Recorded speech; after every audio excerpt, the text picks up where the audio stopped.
Warning: the events described in this story are completely fictitious.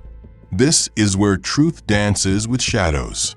Throughout the series, the court will hear the public accusations that some people have made about current events and what happened.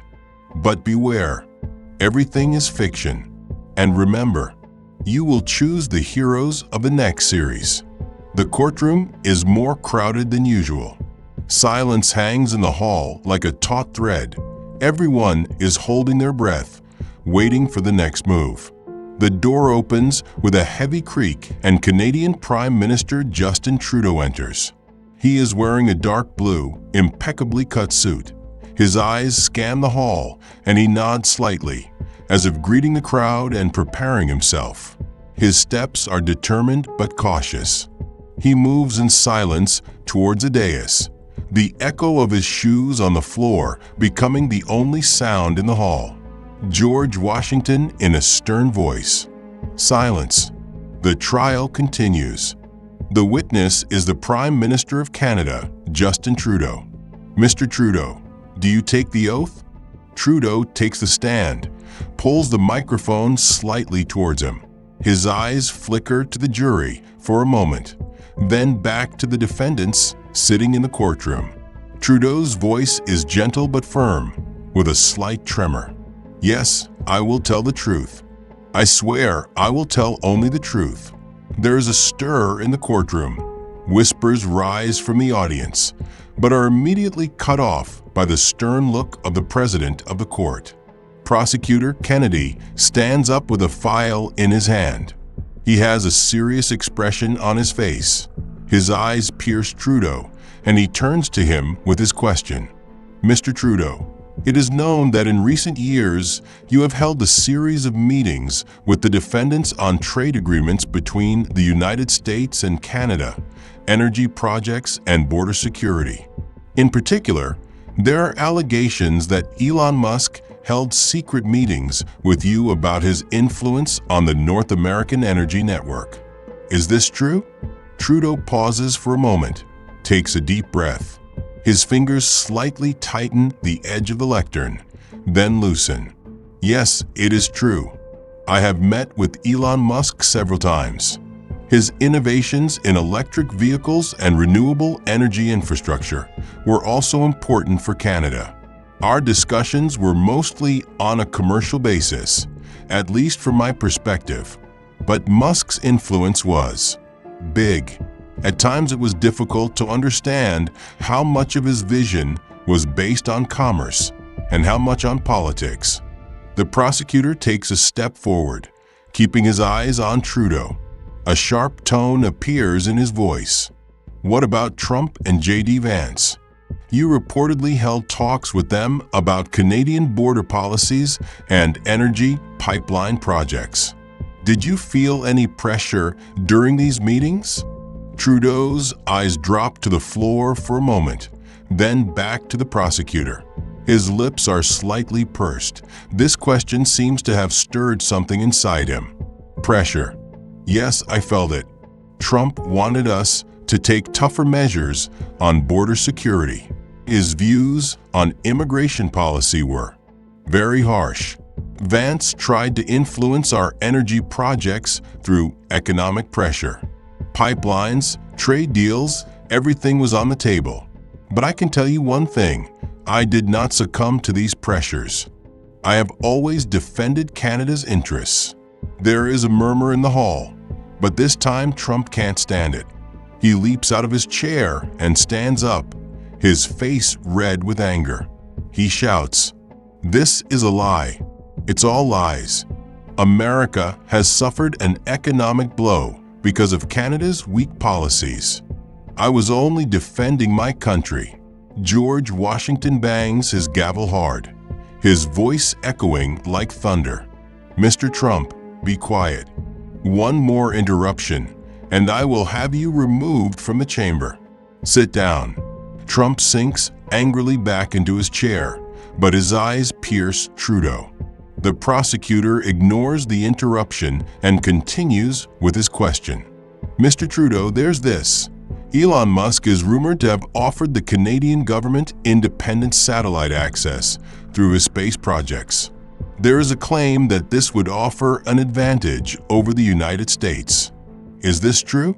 Trudeau's shoulders tense slightly. This question changes the mood in the hall once again. There's a flurry of activity among the jurors. John F. Kennedy squints at Trudeau, while Abraham Lincoln frowns, deep in thought. And then, Musk has proposed a private satellite network for Canada, like an extension of Starlink, but for us. It was a revolutionary project for communications and internet infrastructure.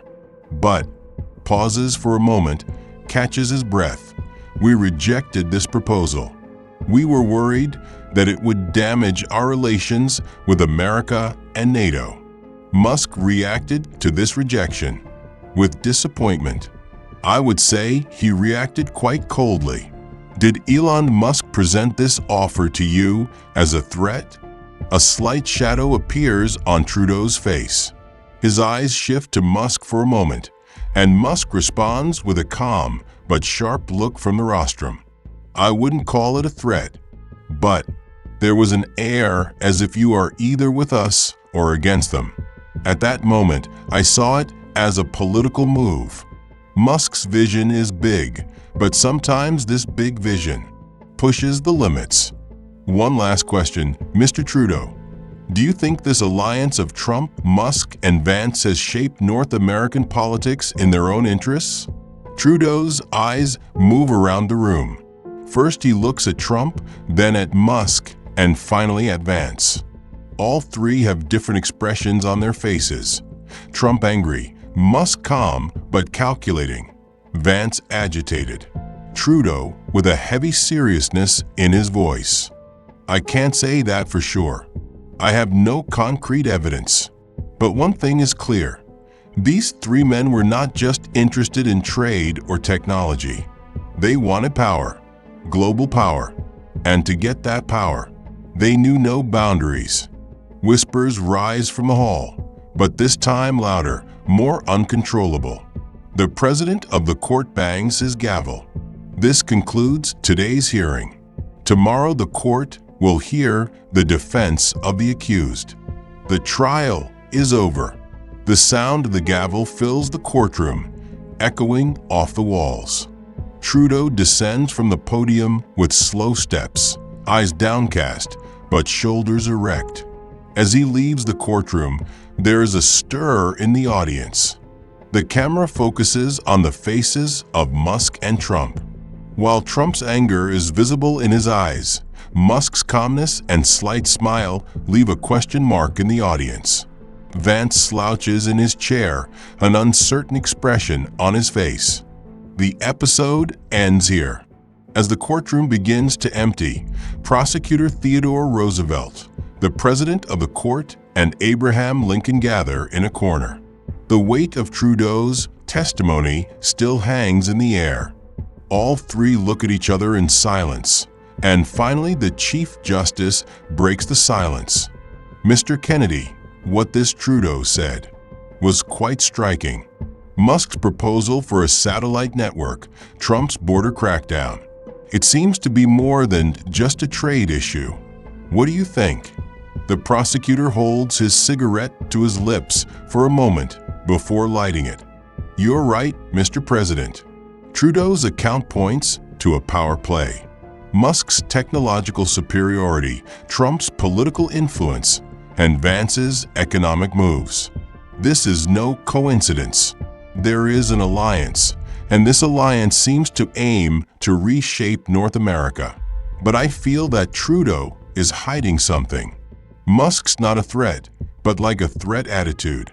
I think he knows more. Abraham Lincoln, arms folded across his chest, thoughtful. Honestly, gentlemen, I saw fear in Trudeau's eyes. Yes, I believe he is telling the truth, but not the whole truth. A man cannot stand completely upright in the face of such power, especially when the interests of his country are at stake. Their rejection of Musk's satellite proposal is brave, But whether they have paid the price for that rejection or are afraid to pay it is unclear. The chair. So you think Canada is not playing a full deck because it fears retaliation from Musk or Trump? That makes sense. But let's not forget this. Trudeau said they wanted power. Global power. This concerns all of us, not just Canada. Do we have enough concrete evidence to convince the jury, Kennedy? Prosecutor Kennedy, take a deep breath. For now, we have Trudeau's testimony, some reports, and interview tapes. But we need to dig deeper. If we can get our hands on Musk's satellite project files, or the details of Trump's private conversations with Vance, then we might be able to clarify the extent of this alliance. Lincoln, how impressed do you think the jury was? Abraham Lincoln, I noticed the jury's movement. They were shaken by Trudeau's statement that they wanted power. But let me say this, the public doesn't fully believe until they see something concrete. Trudeau's emotional testimony was impressive, but if we have a document, if we have evidence, then this case will really take off. The president of the tribunal glances towards the bench. Tomorrow, the defendant's defense will begin. Trump's anger, Musk's calm but calculating demeanor. I expect Vance to come up with economic arguments. Roosevelt, adjust your strategy accordingly. Lincoln, what do you think might be the weakness of this trio? Abraham Lincoln's eyes are far away. Their weakness is ambition. Each is a giant in his own field, but ego clashes are inevitable when working together. Trump likes control. Musk is independent. Vance is more shadowy but cunning. If we can pit them against each other, the truth might come out of their own mouths. Prosecutor Kennedy, with a slight smile. So let's light some fires tomorrow, gentlemen. We'll turn Musk against Trump and catch Vance trying to get out of the way. Trudeau's testimony was the beginning, but the real game starts now. George Washington would agree with that suggestion. Agreed. Let's be careful in the courtroom tomorrow.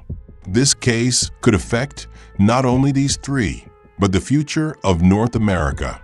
Rest for now, because tomorrow will be a long day. The three leave in silence.